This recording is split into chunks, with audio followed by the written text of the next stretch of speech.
Welcome back to another episode of Love, Life, and Legacy, the podcast dedicated to helping you navigate these hypersexualized times of ours. And in today's episode, we're actually going to have a bit of a serious conversation, okay? Araceli, who you've grown to know and love, is interviewing the Lowens, Dr. Sandra and John Lowen, about sexual abuse. Now, in our experience as we've traveled this world, this is unfortunately an all too common experience of people within a faith, within our faith, within any faith, and also just society in general. Because sexuality is so broken and so fragmented for many reasons, but largely due to the human fall, there's so many misinterpretations of how to apply sexuality.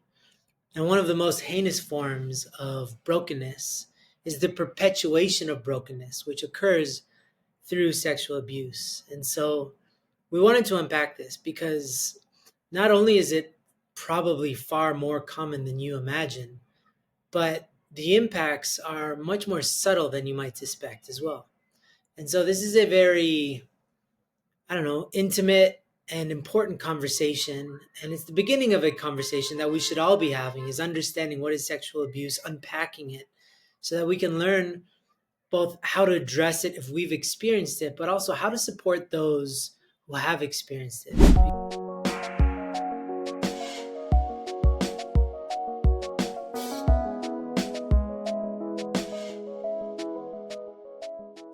Hi, hello everyone. Here I am, Araceli again with a new episode, with a new topic. And this time I have Sandra and John Lowen together as guests to share with us this topic that we want to tackle. I know it's a bit of a delicate topic, but we felt that it's really important to start, bringing these things up. Previous episodes, we were talking about how our relationship with sexuality so far has been all about being in secrecy, hiding, and the many reasons that is the result of negative relationship with sexuality, and how that affects us in our marriage, in our preparation for matching, and even in our own relationship with ourselves. And we talked a lot about that in terms of the female perspective, and we're gonna continue with that, but also adding the male perspective. So in terms of having a negative relationship with our sexuality, one of the main reasons for that, or one big reason for that, is sexual abuse. And that's what we want to talk about today. How that affects us, how can we deal with that? And yeah, we have Sandra here. She's going to share a little bit about that. And yeah, I hope that can help all of us to keep having a better relationship with our sexuality and keep shedding light to it. So, yeah. Thank you very much, Araceli, for the opportunity to address our brothers and sisters regarding this very serious topic of what I call sexual traumatization. What we've discovered actually is that 1 out of every 4 females across the globe report at least some kind of sexual violation or unwanted sexual attention. And that means that it is a topic worth challenging and bringing up, particularly in the type of work that is going on with iMune.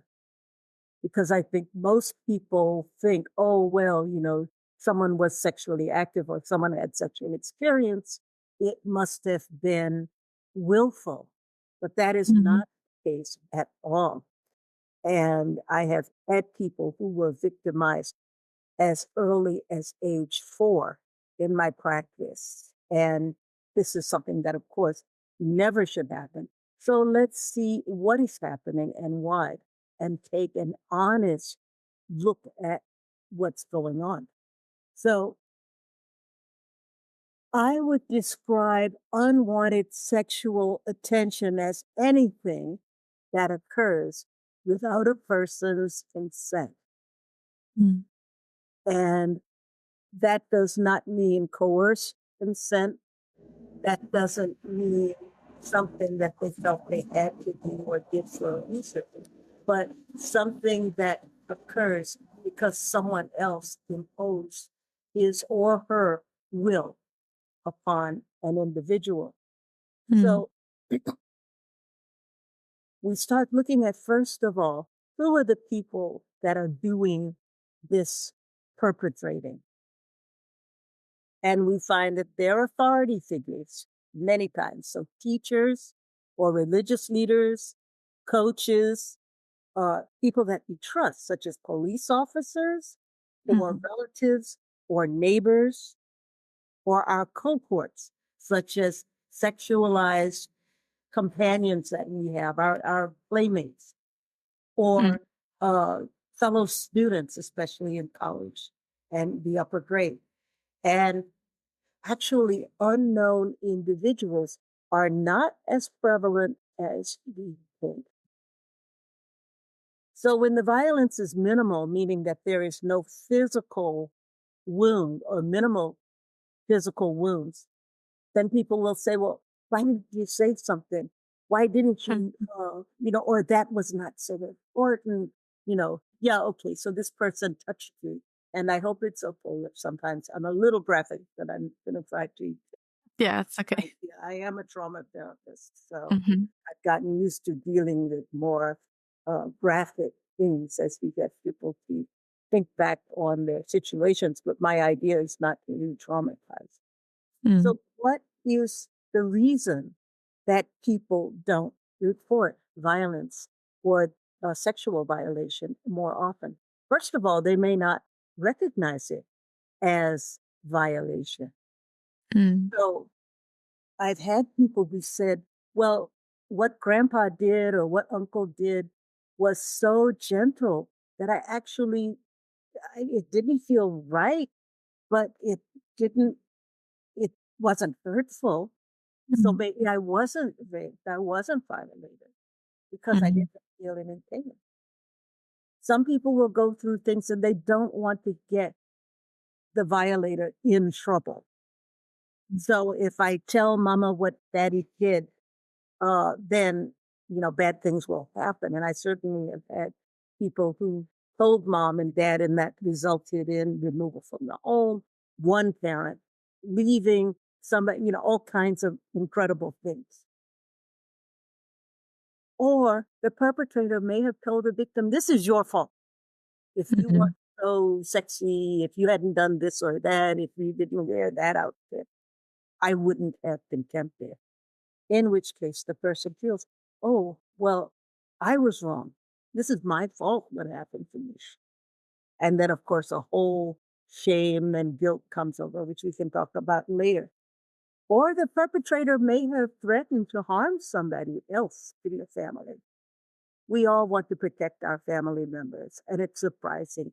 I've had people that said, yeah, he told me that if I did this bad thing, he would kill my baby brother unless I did this bad thing. So to protect the baby brother, I will let him be anything. He's not going to kill me, so so on. Or they may feel that the perpetrator may give the victim a reward. I've had people that were given money. Here, I give you $20 if you let me do this. And you have people that might have been convinced that the violation was punishment. You did something bad. You broke a dish. You didn't do your chores. So therefore, I am going to hurt you somehow.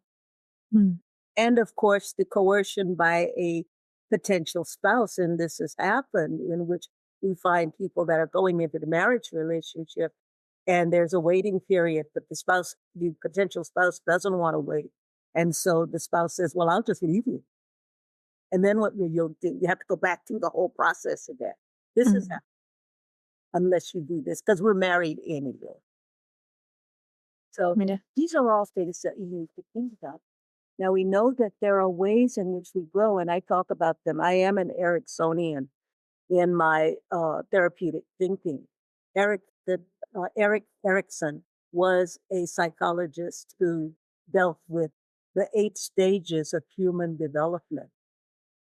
So just quickly to run through it, because I don't expect you all to become Ericksonian. We start off in our infancy. And the first thing we need to develop is trust or mistrust of the world in which you live.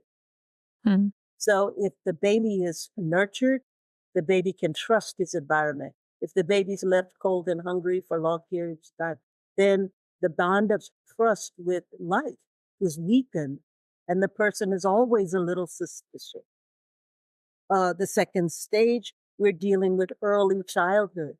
And this is an interesting period because it is the time when we are developing our sense of purpose. I need some reason to stay alive. Mm. And now I'm going to do things for myself, or someone else is going to dominate me in some way. And then comes a stage in which we start to learn about being industrious, getting things done. Interestingly enough, this comes around the time that we are discovering our genital personage, if you will. Mm. Now we're not wearing diapers and our genitals are there, and we look at them, and what do? You know, you see the baby pats his face, the baby explores his hands. Oh, how cute. The baby looks at his little foot. Oh, that's so precious. The baby looks at his genitals. It's like, no, you bad baby. So Mm. they starts feeling some thinking, like, why is this bad? But that's another door that we're going to open in a little bit. And as the person grows older and gets into that stage of of school age, being just before going into high school, then he is developing his sense of independence or industry. And that is all uh, his ability to take care of himself or to feel inferior to other children. Now, if sexual abuse happens at these early times, like I said, my youngest patient was 4, and I've had more than one 4-year-old. Mm. My youngest patient was 4 years old. And the simple thing was that these people didn't trust the world. They didn't know why they were here, if you will. They were young for suicide. So suicide and occurred quite young. And they were kind of ashamed of everything. They didn't know how to take care of themselves because someone else had dominated their bodies that early. And there was no sense of this is mine. Mm. And there's a circle around me that no one else can violate. Now, what happens is that these two systems pair up so that as I go older, I'm going to go through a period of adolescence. But again, I'm getting to the point of trust. I have to go back to that infancy stage. Now I'm learning to trust. If there is violation at this level, then I might come, if I'm a daughter and I'm violated by my father or my grandfather or my uncle, I might come to mistrust men. Mm. This lays the groundwork, perhaps, for same sex attraction because I'm more comfortable with women than with men. And that is not the only reason for that. I don't even need to say that. As I Yeah. enter early adulthood, I should be getting to the point that I learn to love. But if I've been sexually abused, I something goes wrong with love. I can never really make that attachment. Mm. And that's where we're looking at purpose. What's the point of an attachment? The person can just hurt me again. As I get into my middle ages and I'm sexually attached, and I'm talking about over 35, and don't think this doesn't happen over 35. Many, many violations occur. Um, and that's the point where I should be giving everything to the world. This is the point that goes back to those phases that I felt like I was becoming my own person. But how can I give to you if I don't have enough for me? Mm. And then finally, we enter our old age where we start to give wisdom to others. But maybe I have nothing to give. if I have not learned that I have opinions that matter, I have thoughts and feelings that matter, and somebody might want to listen to that. And ultimately, I'm just ready to roll myself up in a big ball and die, as the song says. Now, what happens? What happens to our personality when we are sexually traumatized? Often we see, and it's easy for me because this is what I do for a living. Okay. So I can meet people and I know there's self hatred, there's shame, there's a sense of overachievement. I've got to matter, I've got to be worthy of everything because this person made me feel unworthy. Uh, there is a tendency to be unsure of my life. So I'm indecisive because the last time I made a decision to go left instead of going right, this bad thing happened. Uh, when I get into my relationship uh, with other people, I might have trouble. I might violate people's boundaries because somebody violated mine. And then, of course, in my marriage relationship, or coming up to a marriage relationship, there may be sexual dysfunction. People may go in one direction or the other. Either they can give nothing sexually, or they're all over somebody, and maybe they're more than enough for one person. So now they need two or three people, and they become, what people describe as nymphomaniac. Of the desire. They want to keep having these experiences to know what happened to me. What did this person do to me? And maybe in a different context, I'll understand it. And so they globalize everything. Everything has some sexual being. This is what can happen, at least partially.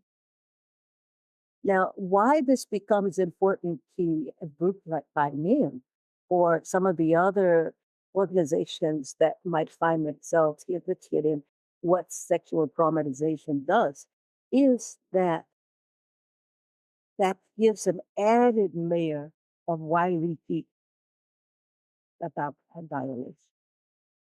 First of all, people might find out. And what happens if they find out?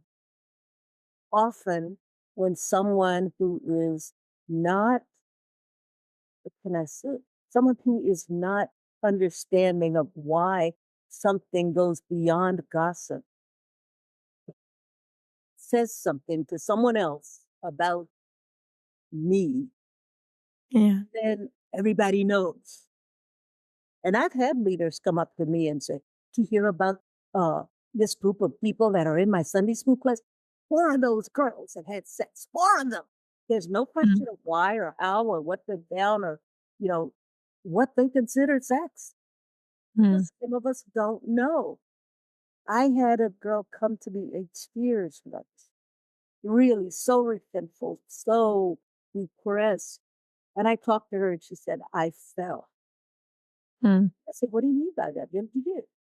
And she said, well, we had our classes in gym and we were doing folk dances and I had to hold hands with this boy.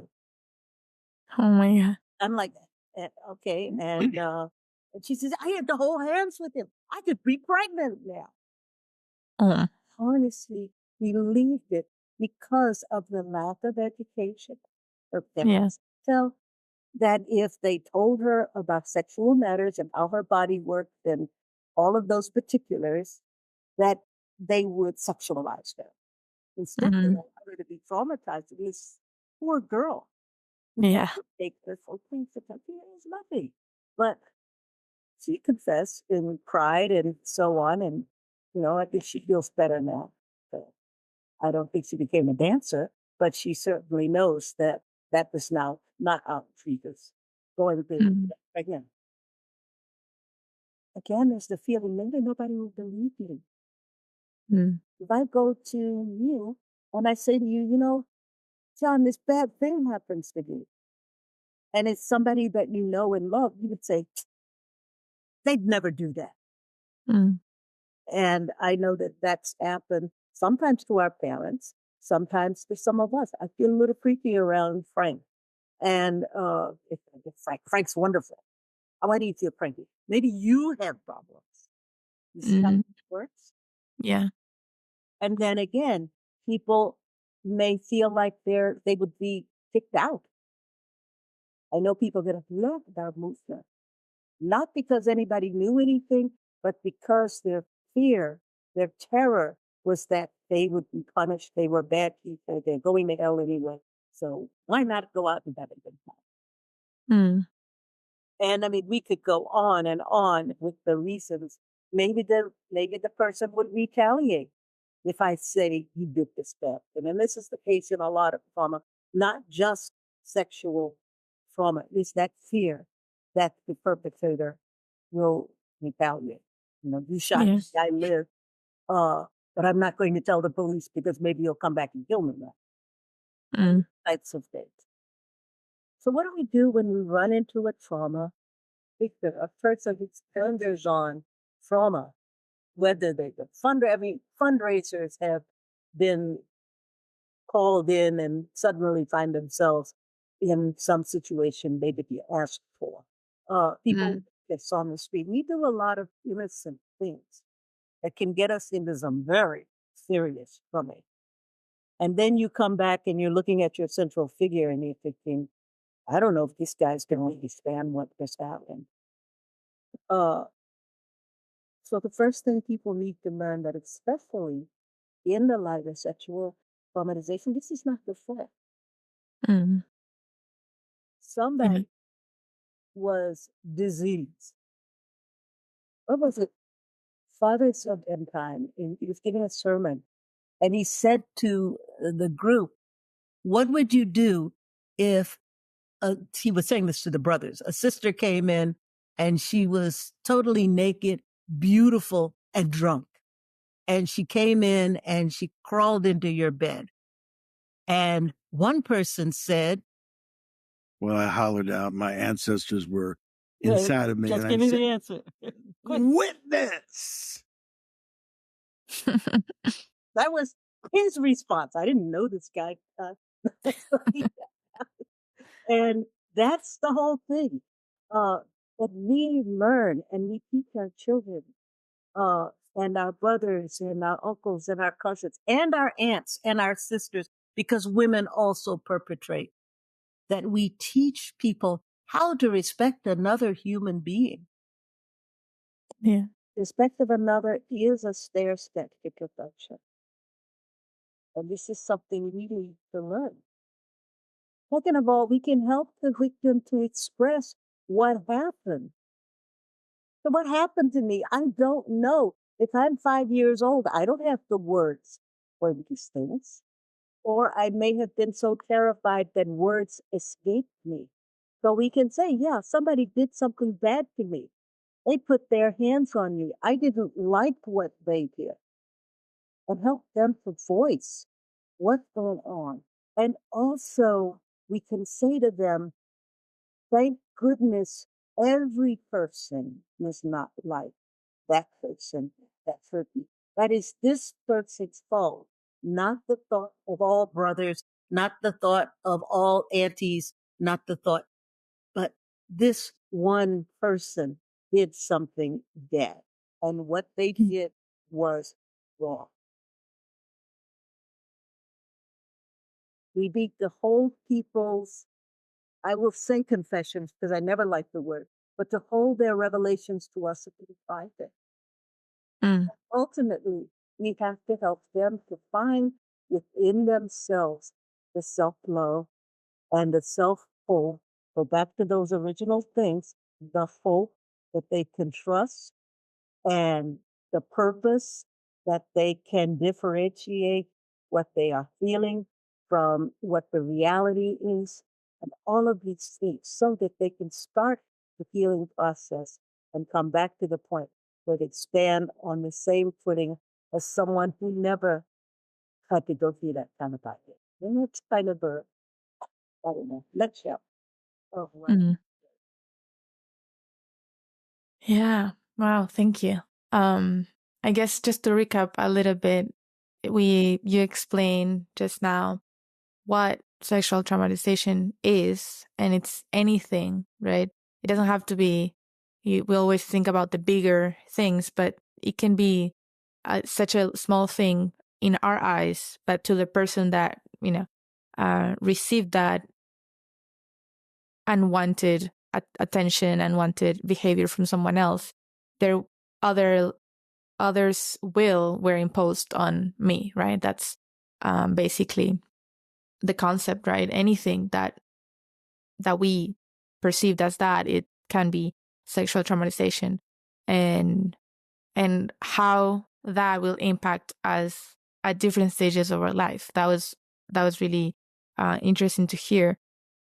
For me, it's very interesting how anything related to our sexuality is so impactful, right? It really goes to our identity, and how do we manifest our reality in the world, our personality, everything ends up being affected by our sexuality, right? However good or bad the experience is.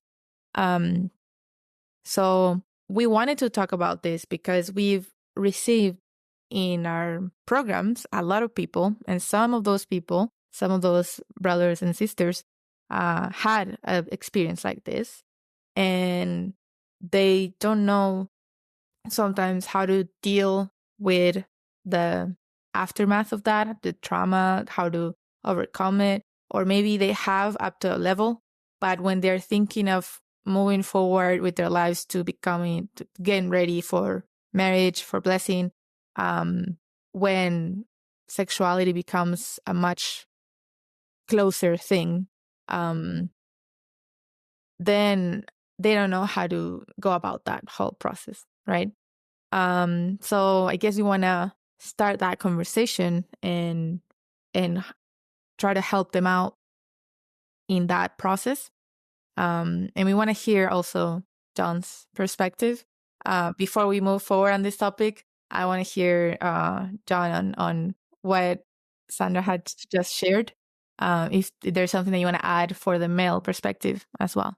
Well, I can't speak for all men, but I am a male, so I'll speak from my perspective, take ownership of that. First of all, I just want to express my gratitude for two very intentional, serious women communicate. This discussion just didn't come out of nowhere. There's a story behind the story because, these kind of violations have been going on since the dawn of history. So at this point, what we're dealing with, in addition to what Sandra elucidated in a very succinct, clear way, is how everybody's traumatization impacts other people's traumatization. So the male perpetrator, nobody's announces the birth of their baby boy. We'd like to announce the birth of our son, Jacob, the future pedophile and raper of women. It happens. How does it happen?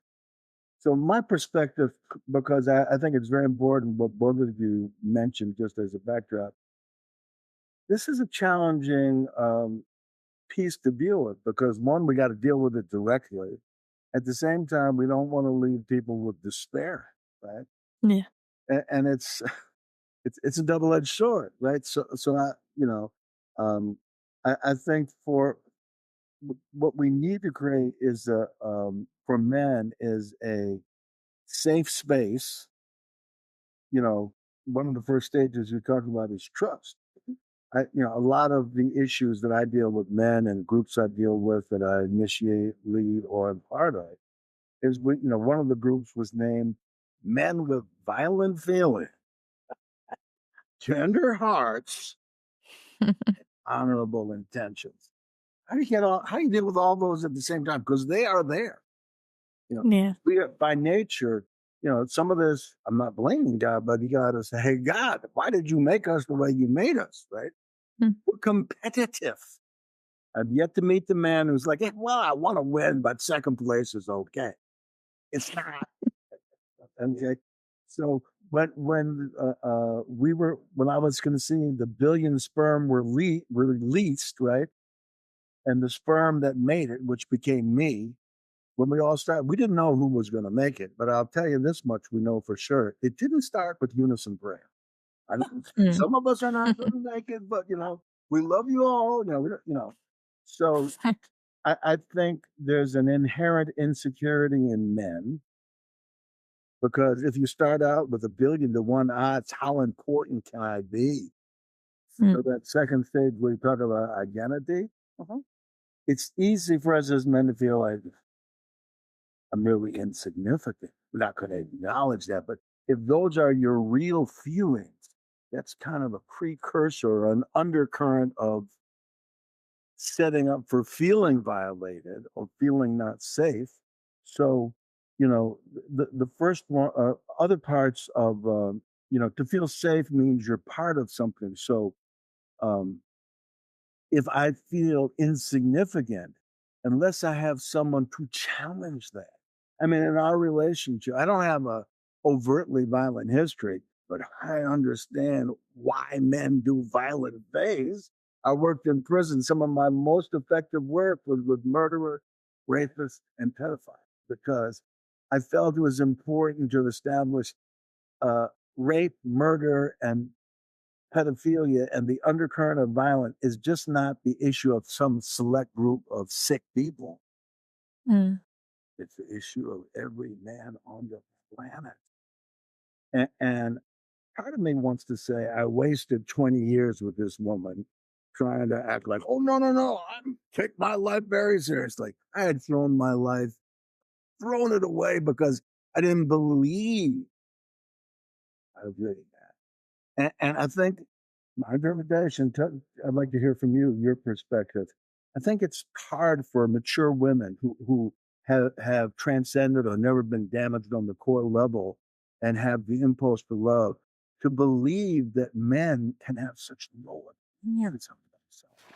Hey, just a quick interruption to tell you about the 40-day High Noon Challenge. If you're trying to find a way to start living a high noon life today with no shadows and create a radiant blessing, then this simple challenge is for you. We will send you daily lessons from our team that will keep you motivated on your journey.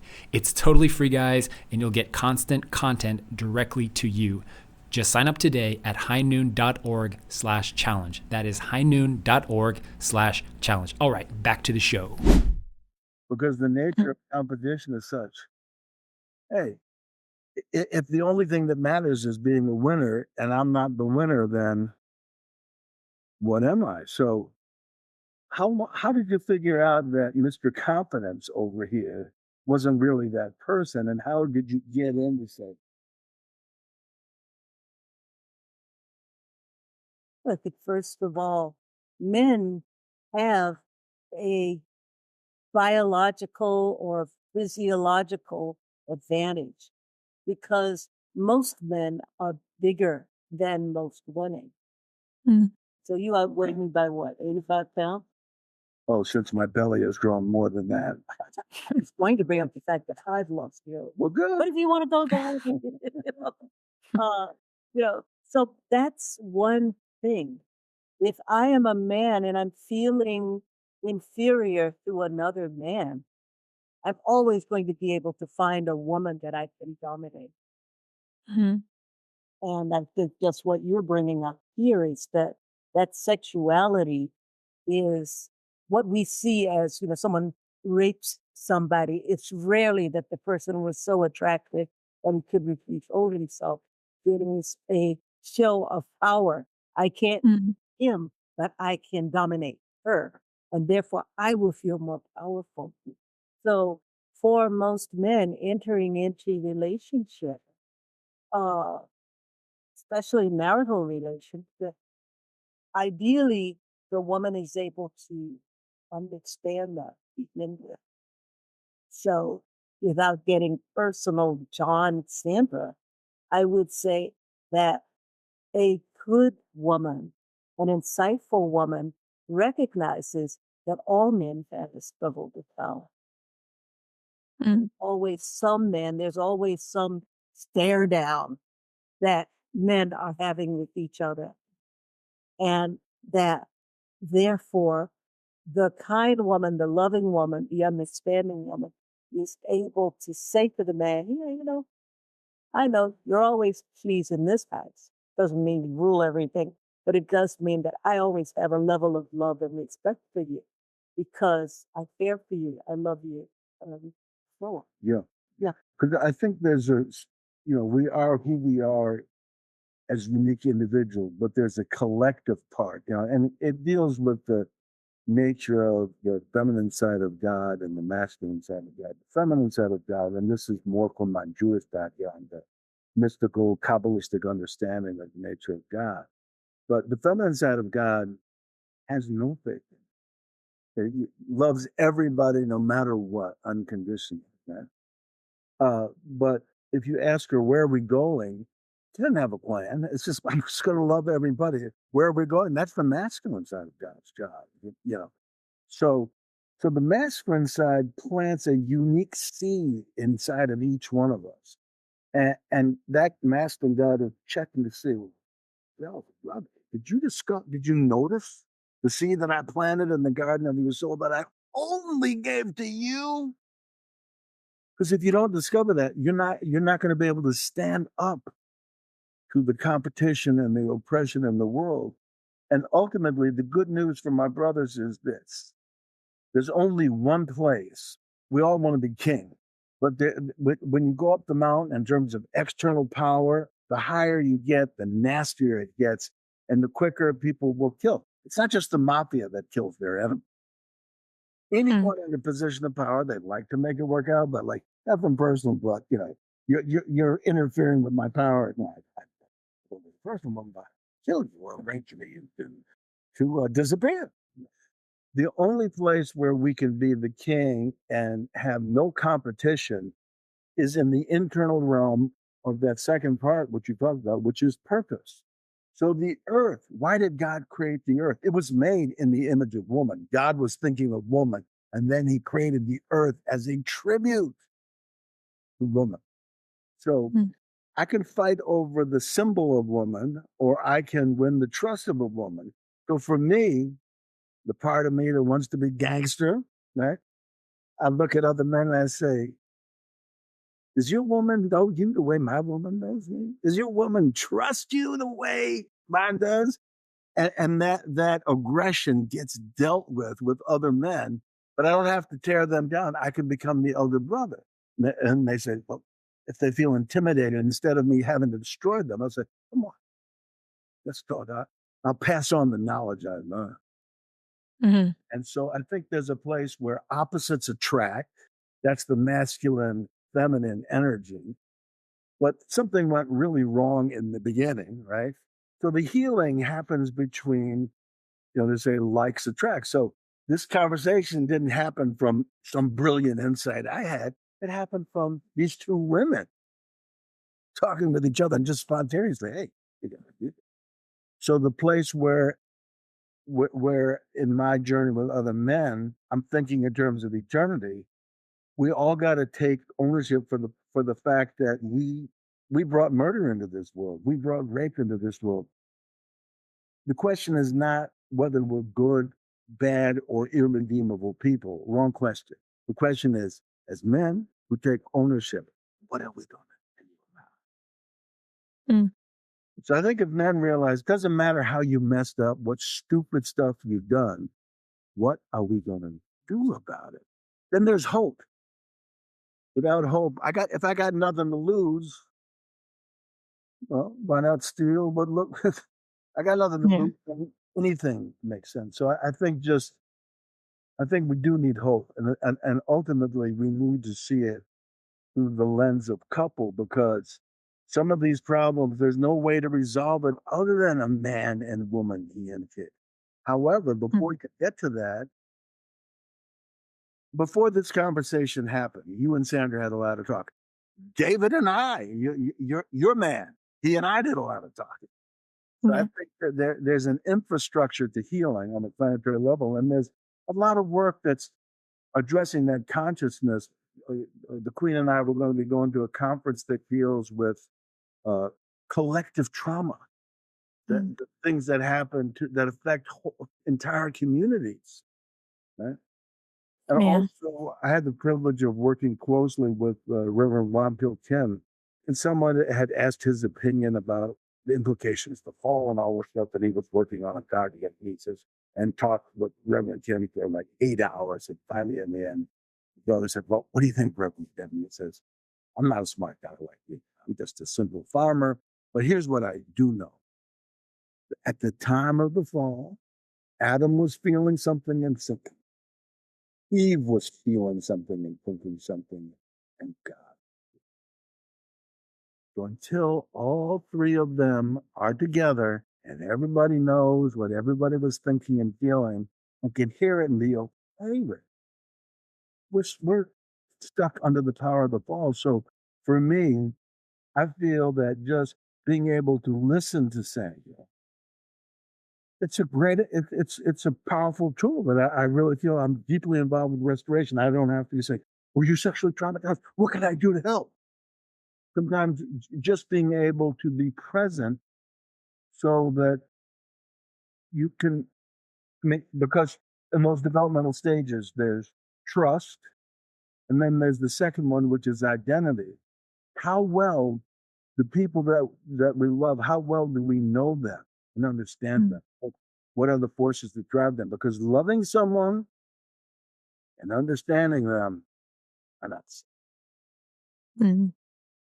Well, I think you brought up about 14 different points I was trying to make. Yeah. One of them is the sexualized male. We usually think of sexual victims as female. We rarely think of the man and what happens to him when he is sexualized as a child, or what happens if the perpetrator is a parent or a close relative or a teacher, and so on, because that often can have a very serious impact on how that person lives the rest of his life, how he interacts with his wife, if there is a wife, and so on. So, we've been working with, and also what your men have said, especially your guys who have murdered or raped, about why they dealt with another person the way they did, why they dealt with a woman the way they did, why they decided to take someone. Did they have a consciousness of what impact their relationship would have on that individual, or what were they trying to solve? Once trust was established in our relationship between them and me, and there was a hope, then they could talk about it. Until then, it was either like, I'm a worthless piece of something, whatever, or like, who are you to be talking to me? Right. Well, it's like they were like amazed. Like I didn't see it coming. I woke up and then the prison door closes. There aren't a whole lot of secrets in prison. Pretty soon everyone finds out what you did. And it's like people look at me a certain way. And I'm thinking to myself, who am I? And they realize. So it's like, from a certain spiritual perspective, God sent me into the prison so I could understand my own trauma, but also because that's God's will. There's a part where each of us, we just don't know who we are. You don't know who you are. I mean, you deal with this all the time. When you were dealing with our son when he was a little kid, some kind of racket going, "What are you doing down there?" "I don't know." "Well, you don't know what you're doing. Stop it." Right? So how many of us are doing things, we don't really know what we're doing, but someone told us to do it. My central figure, my mommy, my daddy, the voice in my head, whatever. And that doesn't sound like murder or rape, but it's dangerous footing that Satan will cultivate. Not all of us are at risk for creating murdering, but we're all at risk for creating a culture.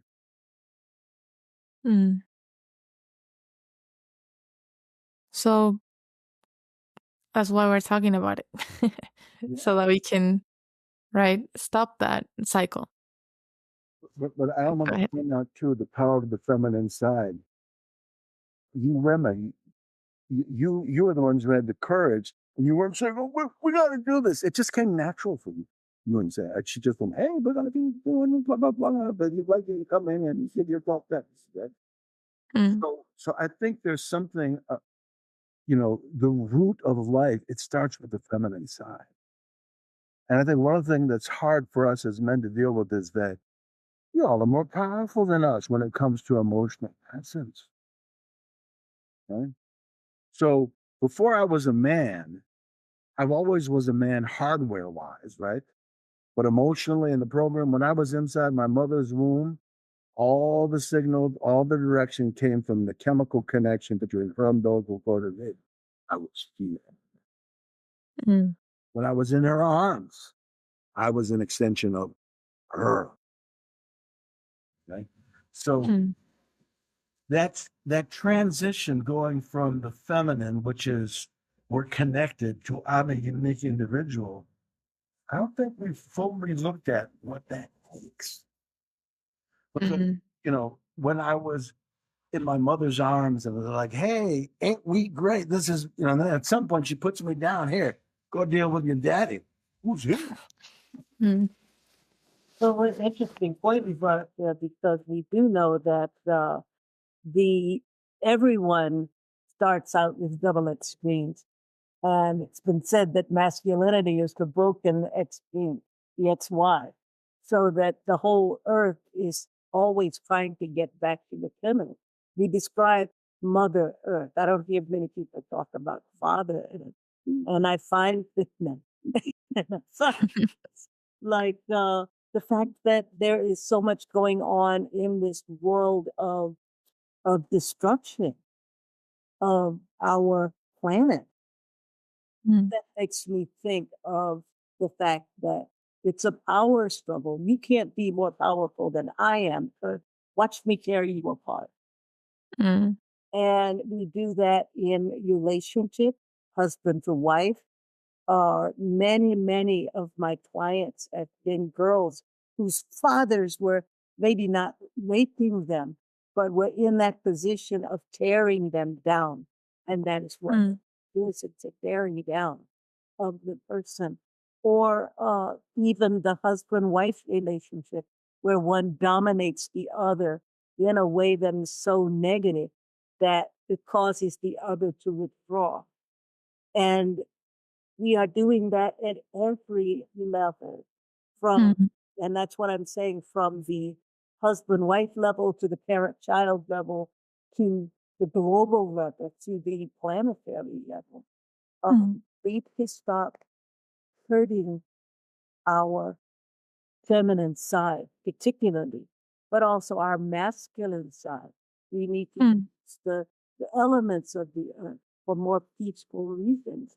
We need to learn how to take care of things. And I think this is something that every child, especially our men, need to learn, is how to care for an animal, how to care for the created world. I've started gardening out of these things that bring out a kinder, gentler, more related side to themselves.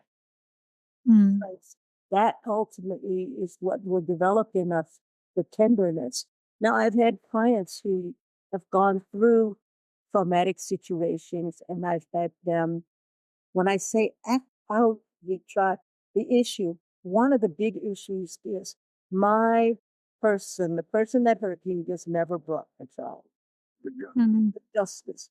The person that hurt me, I had one client, and I can bring her up because she's not connected at this end, but she was a girl who had stopped going to school. Brilliant person. She had stopped going to school, uh, and her parents didn't know what to do with her. She was from a culture that was highly, and she could trace her ancestors back 500 years. And mm, suddenly she's not going to school anymore. She stays in the house and she's totally depressed. And the parents are having a difficult time. And I think they ultimately broke up and a lot of side stuff. But when I talked to her, she admitted to me that one day she had decided, "Hey, I wonder what it would be like to cut school." So she cut out of school and she went to the park. And in the Mm. park, there was a man drawing a picture, drawing pictures. And, he says, "Hey, you want to see some of my pictures?" And she looks, and he says, "I have a lot more in my apartment. Would you like to see that?" Okay. So we know what happened there. So now she doesn't want to go to school because she doesn't want to have to walk through the park. She's terrified. Mm. She's going to see that man. He had a roommate. Really, that's not nice. And so, but they had left the area by the time police came and all of that. She couldn't, there was no way to feel good about them. She never felt safe. So we had to Mm. fight for that. I was the judge. She was the lawyer. And we made little pictures. Like the prosecutor? Right. She was, yeah, the DA or whatever you call him. And she was an artist. So she drew pictures of them, representing them. And we condemned them to death because in her country, they would have been killed for Mm. women. And we took them out on the grounds of the hospital and we dug their graves and we set them on fire. It was horribly violent. Mm. Felt so much better. And she is very accomplished in the world now, is what I would say. Is that she was able to break out of that and continue. But sometimes we have to do those things that help people, and sometimes it's very elementary, to help people get to the idea your perpetrator has been punished. Mm.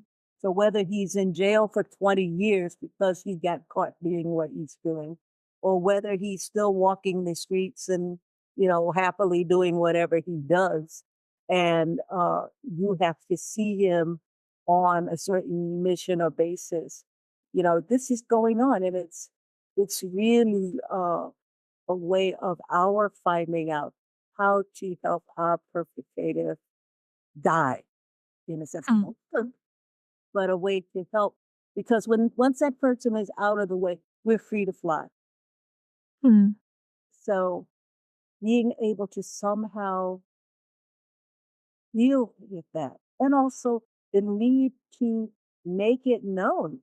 There are people that are known. This person did this bad thing, and he still comes to church every Sunday. Then what Mm. do I do? I have people call me up and I say, "Can you identify the person?" And they say, "No, but Mrs. So-and-so knows who it is, or Mr. So-and-so knows who it is." And I call Mr. So-and-so and I say, "Please tell me who that is, because that person should be reported so he doesn't hurt anyone else." And they go, "Well, this patient, blah, blah, blah." And I can't make the charge, even though I'm mandated. I can't call it in because I've had the situation of calling it in, and then the person says, "I don't know what she saw." So, Mm. and of course, then who gets into trouble? You Yeah. in charge. So, what we have to do then is learn how to take care of each other. Listen to each other, Mr. Bigfoot. And don't be so quick to believe that because I don't know you, but I know, you know, Mr. Whoever, Jones, uh, Smith, anybody, that person would be that kid. And Mm. also to just educate our children, for the most part, have no idea what sexuality is. And that's why when they go with a study buddy in college for the first time out of mom and dad's homeschooling house, and the study buddy starts getting close, "Hey, we're studying biology, so come over here. Let me teach you a thing or two." They don't know what's happening until they're in the middle of it. Yeah. You need to educate sexually. I think Mm. we need to have, it's interesting. We look at sexuality externally. So when I was 16, if you took the naked John Lowen of 74 and lined him up with the 16-year-old, obviously the 16-year-old is the better specimen, but the 75, 4-year-old He's a sexual. I can't talk about 16-year-old. I can. Yeah. So there's an internal dimension to sexuality, and we need to get past this satanic paradigm that it's the hardware. There's no meaning in the hardware. The software has the meaning. And I think Sandra you really got it. So, I guess it's exciting to look inside another person's heart and mind, because I think you were really talking about, referencing what I mentioned before, that opposites attract, but likes heal. So when the two women together, you know what to do. And it's also, as an elder, wise female, you've studied the masculine side. So you, rather than being dominated by the masculine side, you took the initiative. You were handling masculine energy, but through the authority of the wise feminine, and the outcome was transcendent. So I think also that I looked like I cut you off again. Yeah, but I forgot what it was. So go ahead. Okay. Yeah. So I think also that with go ahead. I got it. Yeah. Well, what I was going to say is that we also have to, especially as parents, be careful of what he'd say. I will never forget one sister who found herself in a dilemma because her mother told her that, you have to avoid sexuality because the man's penis turns into a snake inside of you and it will bite you, make you bleed. Her mother said that, I am sure. And I knew the mother. The mother was a sweetheart of a woman. But apparently, sex didn't go so well for her. So found herself in the position of being terrified. This girl, as a 16, 17-year-old, hearing about sex, that if she ever tried to have sex with a man, he was going to turn into a snake inside her and bite her until she bled. Now all of her girlfriends are telling her, the ones that were sexualized, this is not what I experienced. Your mother's crazy. And really was put into a position that had to be straightened out. But, we also have to look at the fact that as parents, what we tell our children affects how they relate. So without that pre-therapy, what would her relationship have been? Would she have gotten blessed? I'm not sure I'd want to be blessed if I thought that the diamond's going to turn into a snake and bite me until I bled. So learning how, as parents, how to educate our next generation, how to educate each other about sexual relationships without being scared or needing to resort to fear, because the way to teach a person about sexuality is not through fear. To help them overcome is not through fear. It's through education and a desire of what an incredible, beautiful, sacred thing God designed for them. So I think that that's it. This is more long term. I mean, there's like, if your roof is leaking and rain is pouring on your head, you got to get some buckets in there and deal with the immediate crisis. But you also got to fix the roof too. You don't just move into another room. So I think part of the long-term solution to this is you need to steal the thunder back from the devil. By that I mean, instead of associating sexuality with young people, right? Like I said, for the most part, don't know what's up, other than it's exciting, but that doesn't mean you know what anything is, right? You need 40, 50, 60-year-old, 70-year-old, 80, 90, 100-year-old couples here, don't get each other, to talk about their satisfaction, their pleasure, their excitement, their delight in their sexuality. Not these are the exercises I do to keep my butt tight. Okay? I mean, but I think we need to get more into the internal part. Also, but I don't know what the time is, whether you need to be wound down, but I do want to take a moment to convey my understanding of what makes Araceli and Sandra awesome. Yeah. Yes, I wanted to stay on this. They're awesome. They're really awesome. Yeah, but you don't know what I'm thinking about their awesomeness. Oh, I know. I don't think maybe. Let me just explain it. You can edit it out if you don't feel it's appropriate. Okay. So, I think there is, men and women are made for each other. So there's a power that the feminine side has. Right?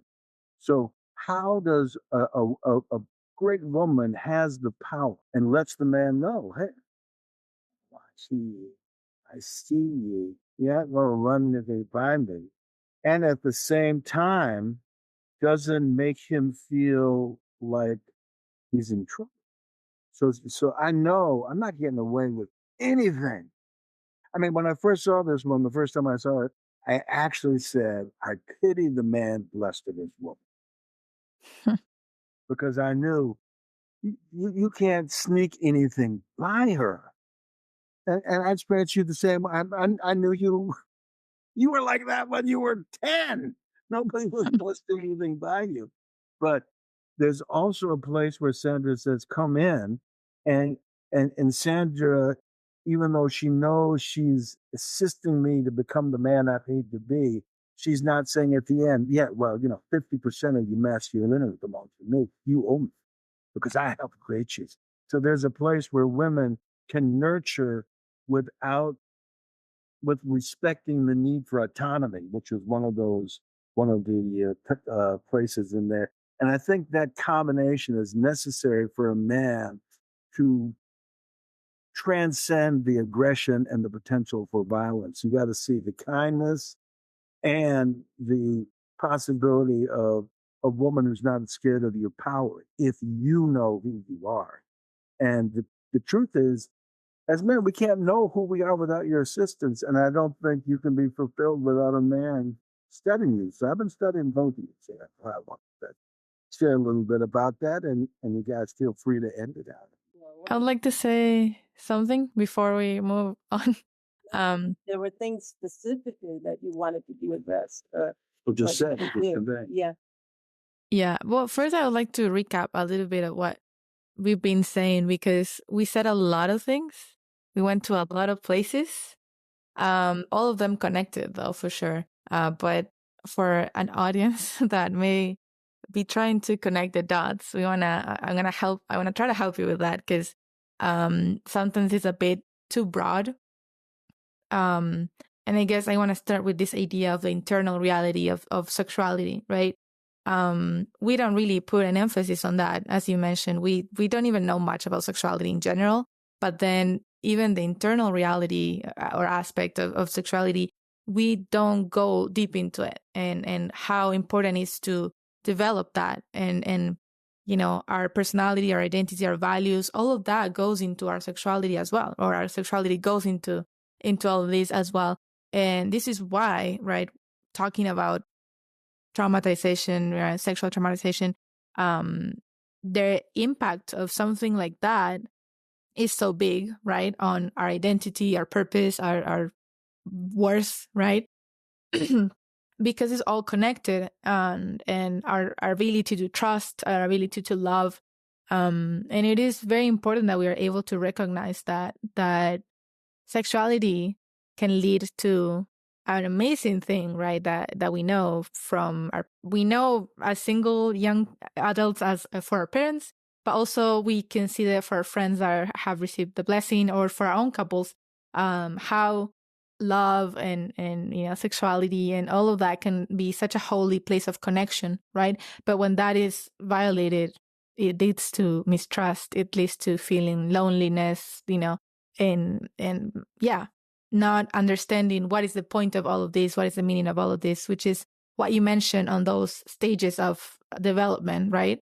Also, something that you mentioned, John, is this connection between other men for men and connection between other women for women, to start getting us into that place where we can forgive, where we can deal with whatever has happened. We can process that, so we can become human beings that are able to love, that are able to trust.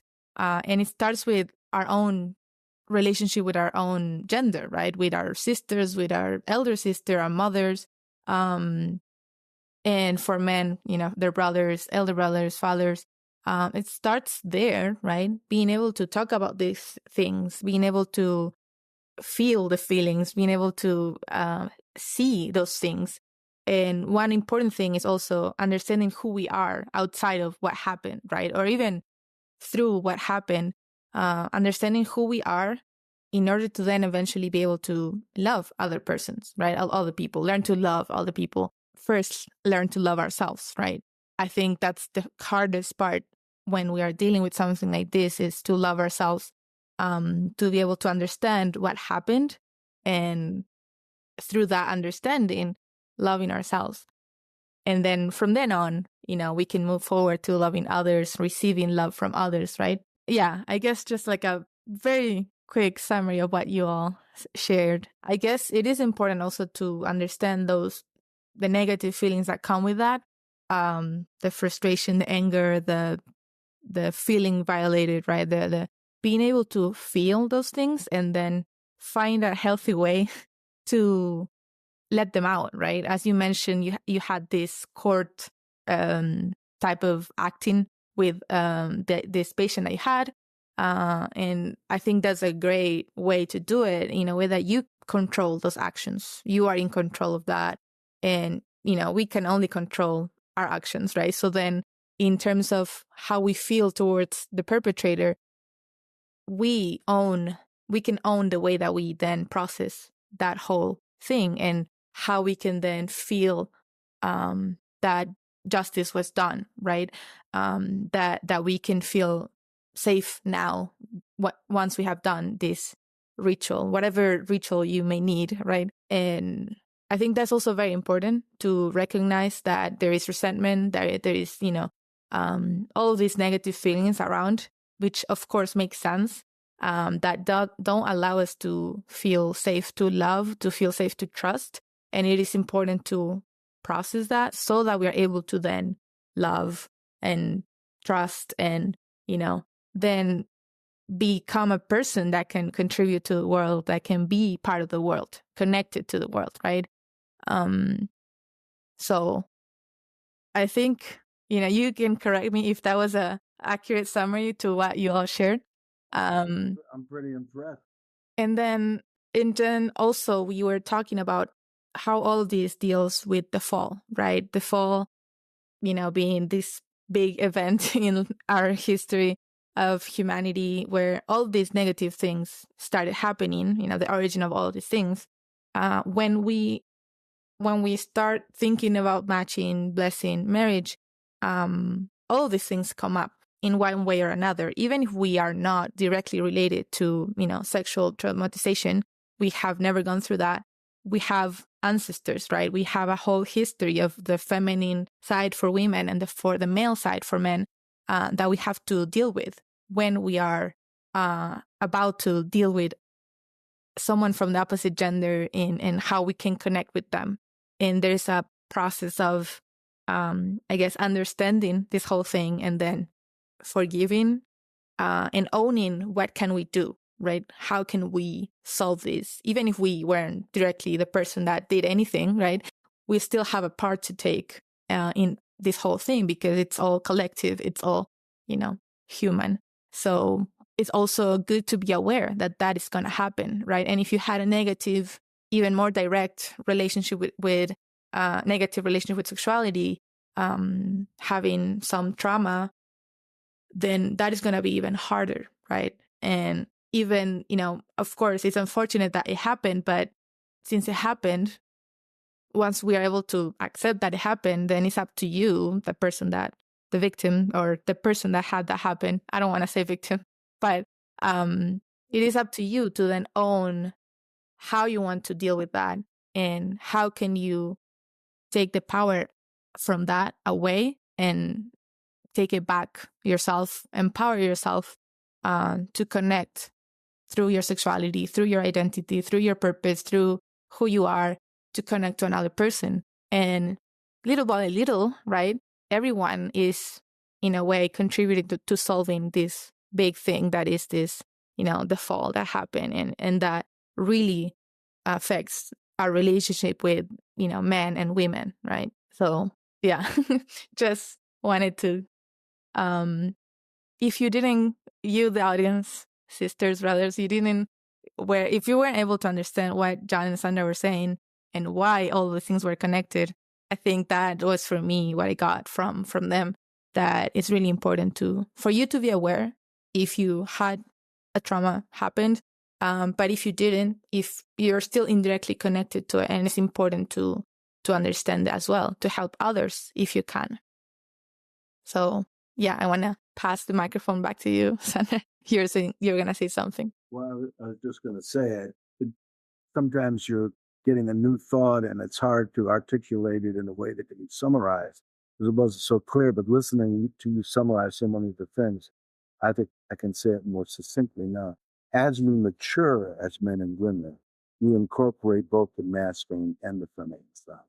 So as a man, my ability to help my woman, my ability to feel like a real man and help my woman comes from me claiming my feminine side. So by listening, I become powerful. But I have to claim that feminine side. And also, the tribute I was seeking to give to you and Sandra, but I think it's universal. It's for any mature woman. You incorporated the masculine side. So when women really know who they are, they can take a masculine initiative without abandoning. That's what. Yeah. Once I realized that's awesome. She's not going to need to control me or claim me or housebreak me or, own me, then come on in, rearrange everything. Cause I know you're not going to, when I'm expressing my true essence, you're not going to go, I didn't like the way you did that. That's the beauty of a mature woman who understands the masculine because, you had a daddy and a mom, So it's from a hardware point of view, it's strictly woman, strictly man, but from a software, they're mother and father. We need to claim our full. Amen. Said about helping each other along the way, because we are from broken lineage and coming into, at least the first generation, coming into the point of healing. But because second generation, third generation, we're not totally healed yet. Father used to always say it took 3 generations for total healing. My great grandchildren, yes, my great grandchildren should be fantastic. And all I have to do is wait out, but also there's work that has to be done. So it's our task, if we have been traumatized, to find out how to get beyond that trauma, to be honest about what happened to us, and to seek the best help you can get, as well to work through things and not use our trauma as an excuse what we can and can't do. And especially as we prepare for blessing, to recognize what concerns we may have or what difficulties we may be experiencing to finding a spouse or getting into a relationship and not being able to make it. I know people that bounce from person to person to person. And if they're working with me, I stop recommending them because I see the trait that they are punishing for what they went through. So, your bad lady, my grandma did this for me. And, they aren't saying that because they may not actually recognize it, but they have to deal with it. So let's start looking at our lives. And I think all of us should really be looked at, because while 25% knowledge, some kind of traumatization, the number is far, far higher. And people that have gotten on a bus and been looked at sideways, and it's bothered them, makes them not want to get on that bus again, makes them not want to go to the beach again wearing that bathing suit, makes them not want to, the people that I see these sisters in particular walk around and they're bundled up in June and go, well, is there any more to you than a face? Because everything's covered right down to the hand. And we have to learn how to open up so that you can be real people. It's the world that's liberated. Yeah. Final thing I would say is, one, let what a great thing you and Sandra brought about. And I know it's going to continue because once the genie comes out of the bottle, it ain't going back in. We got to work it out. And I think in addition to the pain and the healing, we should be very proud because we're doing what no one's been able to do before. So regarding how difficult it is, what it feels like, sometimes it feels like, dang, I'm walking on a cut glass. But we are heroes. We're doing something really important. So let's be proud. Yeah, thank you. I don't think you can add anything to that. I just want to say thank you so much for sharing your insights, your experience. And I know one episode of this doesn't cut it. It won't never cover everything that we want to cover. And of course, there's more to talk about.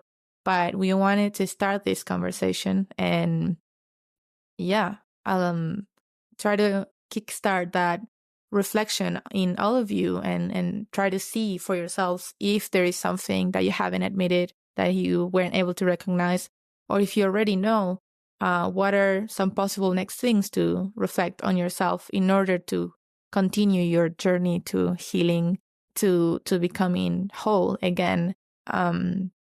And yeah, we are facilitating these conversations in our groups, maybe not specifically about sexual traumatization, but we're trying to become more honest and more open about ourselves, about who we are, about our values, our vision, and how can we get to that vision of this ideal that we want to bring about with God, right? And we want all of you to be able to have that opportunity and also to feel that we see you. For those of you that did suffered something like this, we know that it has happened in our movement, and we want to support you in any way we can. So you can always reach out to all of us here in this call, in our staff in High Noon as well.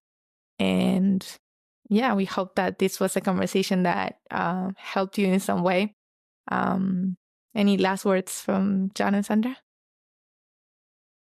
Well, it's just as John has expressed, I mean, certainly there is something wonderful to be gained by this kind of discussion. Again, True Father told us back in 1969, as your movement grows, you will bring in people from every walk of life. Right now, you're handpicking them, but the time will come when just the gates will open and people will come in, and also that you'll have your own children and your children's children. Be prepared to deal with every kind of issue and to have those kinds of experiences that may be upsetting or traumatizing or whatever word you want to use for it. That will happen. Be there with the solutions, and that's the work of immune, of our therapy people, of our community of loving people, loving brothers and sisters.